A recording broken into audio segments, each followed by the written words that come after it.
ये चकली कैसे दी भाई? 2 के 20 पैसे। 2 का 20 पैसा? बचपने में तो 10 पैसे में 1 मिलता था, अभी 20 पैसे में 2 मिलने लगे। क्या जमाना आ गया है यार। अच्छा एक काम करो, 2 चकली दो तुम। ये लीजिए। ये केला क्या भाव दिया? 20 पैसे का 1। यार तुम बहुत सस्ता माल बेचते हो, घर में कुछ बचता बचता है कि नहीं?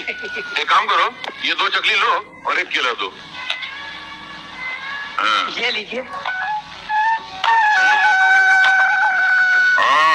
मीठा है। घर के भाव का है क्या? जी नहीं, वसई से मंगवाया। अच्छा। केला मुंह में जाते ही एड्रेस बता रहा है कि वसई से आया है। वसई के केले बहुत अच्छे होते हैं, तुम भी रोज खाया करो, पेट साफ रहा करेगा। चलता हूँ। अरे भाई साहब पैसे। कैसे पैसे? केला नहीं खाया क्या? तो चकली नहीं लिया क्या? तो चकली के पैसे। अरे तो चकली तो मैंने वापस कर डाली।